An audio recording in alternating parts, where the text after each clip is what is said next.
"Really?" said Dorothy, looking solemn. "This is very surprising. We can't even find a shadow of Ozma anywhere in the Emerald City, and wherever she's gone, she's taken her magic picture with her." She was standing in the courtyard of the palace with Betsy and Trot, while Scraps, the patchwork girl, danced around the group, her hair flying in the wind. "P'raps," said Scraps, still dancing, "someone has stolen Ozma." "Oh, they'd never dare do that," exclaimed Tiny Trot. "And stolen the magic picture, too, so the thing can't tell where she is," added the patchwork girl. "That's nonsense," said Dorothy. "Why, everyone loves Ozma.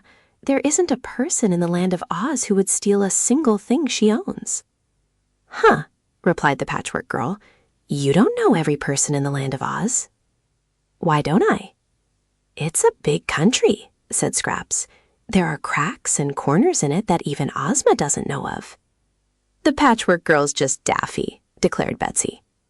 "No, she's right about that," replied Dorothy thoughtfully. "There are lots of curious people in this fairyland who never come near Ozma or the Emerald City. I've seen some of them myself, girls, but I haven't seen all, of course, and there might be some wicked persons left in Oz yet, though I think the wicked witches have all been destroyed." Just then, the wooden sawhorse dashed into the courtyard with the Wizard of Oz on his back. "Have you found Ozma?" cried the wizard when the sawhorse stopped beside them. "Not yet," said Dorothy. "Doesn't Glinda the Good know where she is?" "No, Glinda's book of records and all her magic instruments are gone. Someone must have stolen them." "Goodness me!" exclaimed Dorothy in alarm. "This is the biggest steal I ever heard of. Who do you think did it, Wizard?"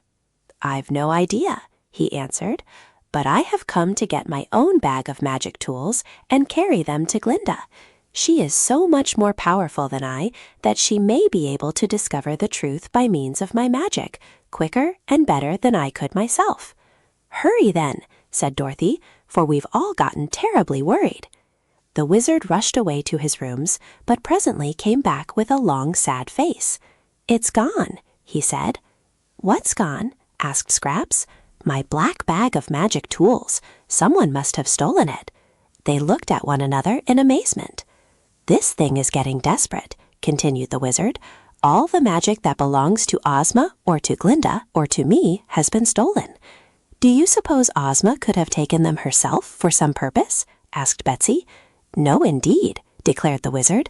"I suspect some enemy has stolen Ozma, and for fear we would follow and recapture her, has taken all our magic away from us."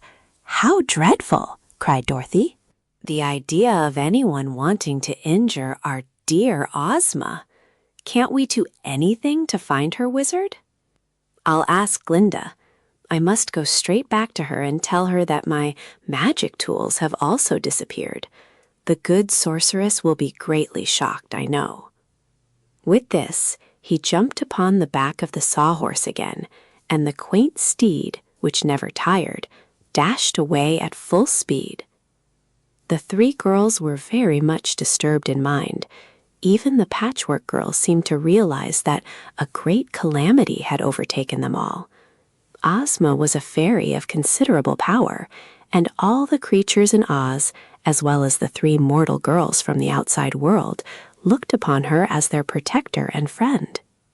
The idea of their beautiful girl rulers being overpowered by an enemy and dragged from her splendid palace a captive was too astonishing for them to comprehend at first. Yet what other explanation of the mystery could there be? "Ozma wouldn't go away willingly without letting us know about it," asserted Dorothy, "and she wouldn't steal Glinda's great book of records or the wizard's magic, 'cause she could get them any time just by asking for them. I'm sure some wicked person has done all this." "Someone in the land of Oz?" asked Trot. "Of course. No one could get across the deadly desert, you know, and no one but an Oz person could know about the magic picture and the book of records and the wizard's magic, or where they were kept, and so be able to steal the whole outfit before we could stop 'em. It must be someone who lives in the land of Oz." "But Who? Asked Scraps. That's the question. Who? If we knew, replied Dorothy severely, we wouldn't be standing here doing nothing. Just then, 2 boys entered the courtyard and approached the group of girls. One boy was dressed in the fantastic Munchkin costume, a blue jacket and knickerbockers, blue leather shoes, and a blue hat with a high peak and tiny silver bells dangling from its rim.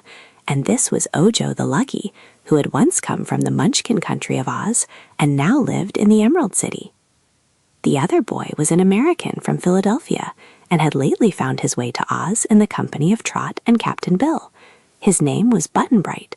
That is, everyone called him by that name and knew no other. Button-Bright was not quite as big as the Munchkin boy, but he wore the same kind of clothes, only they were of different colors. As the 2 came up to the girls, arm in arm, Button-Bright remarked, "Hello, Dorothy. They say Ozma has lost." "Who says so?" she asked. "Everybody's talking about it in the city," he replied. "I wonder how the people found it out?" Dorothy asked. "I know," said Ojo. Jellia Jam told them. She has been asking everywhere if anyone has seen Ozma. "That's too bad," observed Dorothy, frowning. "Why?" asked Button-Bright. "There wasn't any use making all our people unhappy till we were dead certain that Ozma can't be found." "Pshaw," said Button-Bright. "It's nothing to get lost. I've been lost lots of times." "That's true," admitted Trot, who knew that the boy had a habit of getting lost and then finding himself again. "But it's different with Ozma. She's the ruler of all this big fairyland, and we're afraid that the reason she's lost is because somebody has stolen her away." "Only wicked people steal," said Ojo. "Do you know of any wicked people in Oz, Dorothy?" "No," she replied. "They're here, though," cried Scraps, dancing up to them and then circling around the group. "Ozma's stolen, someone in Oz stole her. Only wicked people steal, so someone in Oz is wicked." There was no denying the truth of this statement. The faces of all of them were now solemn and sorrowful. "One thing is sure," said Button-Bright after a time. "If Ozma has been stolen, someone ought to find her and punish the thief." "There may be a lot of thieves," suggested Trot gravely, "and in this fairy country, they don't seem to have any soldiers or policemen." "There is one soldier," claimed Dorothy. "He has green whiskers and a gun and is a major general. But no one is afraid of either his gun or his whiskers, 'cause he's so tender-hearted that he wouldn't hurt a fly." "Well, a soldier is a soldier," said Betsy, "and perhaps he'd hurt a wicked thief if he wouldn't hurt a fly. Where is he?" "He went fishing about 2 months ago and hasn't come back yet," explained Button-Bright. "Then I can't see that he will be of much use to us in this trouble," sighed little Trot. "But perhaps Ozma, who is a fairy, can get away from the thieves without any help from anyone." "She might be able to," answered Dorothy reflectively. "But if she had the power to do that, it isn't likely she'd have let herself be stolen. So the thieves must have been even more powerful in magic than our Ozma." There was no denying this argument, and although they talked the matter over all the rest of that day, they were unable to decide how Ozma had been stolen against her will, or who had committed the dreadful deed. Toward evening, the wizard came back, riding slowly upon the sawhorse, because he felt discouraged and perplexed. Glinda came later in her aerial chariot, drawn by 20 milk-white swans, and she also seemed worried and unhappy. More of Ozma's friends joined them, and that evening they all had a big talk together. "I think," said Dorothy, "we ought to start out right away in search of our dear Ozma. It seems cruel for us to live comfortably in her palace while she is a prisoner in the power of some wicked enemy." "Yes," agreed Glinda the sorceress, "someone ought to search for her. I cannot go myself because I must work hard in order to create some new instruments of sorcery by means of which I may rescue our fair ruler. But if you can find her in the meantime and let me know who has stolen her, it will enable me to rescue her much more quickly." "Then we'll start tomorrow morning," decided Dorothy. "Betsy and Trot and I won't waste another minute." "I'm not sure you girls will make good detectives," remarked the wizard, "but I'll go with you to protect you from harm and to give you my advice. All my wizardry, alas, is stolen, so I am now really no more a wizard than any of you, but I will try to protect you from any enemies you may meet."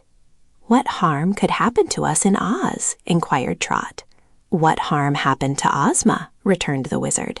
"If there is an evil power abroad in our fairyland which is able to steal not only Ozma and her magic picture, but Glinda's book of records and all her magic, and my black bag containing all my tricks of wizardry, then that evil power may yet cause us considerable injury. Ozma is a fairy, and so is Glinda, so no power can kill or destroy them. But you girls are all mortals, and so are Button-Bright and I, so we must watch out for ourselves." "Nothing can kill me," said Ojo the Munchkin boy. "That is true," replied the sorceress, "and I think it may be well to divide the searchers into several parties, that they may cover all the land of Oz more quickly. So I will send Ojo and Unc Nunkie and Dr. Pipt into the Munchkin country, which they are well acquainted with. And I will send the Scarecrow and the Tin Woodman into the Quadlin country, for they are fearless and brave and never tire. And to the Gillikin country, where many dangers lurk, I will send the Shaggy Man and his brother, with Tik-Tok and Jack Pumpkinhead. Dorothy may make up her own party and travel into the Winky country. All of you must inquire everywhere for Ozma and try to discover where she is hidden." They thought this a very wise plan and adopted it without question. In Ozma's absence, Glinda the Good was the most important person in Oz, and all were glad to serve under her direction.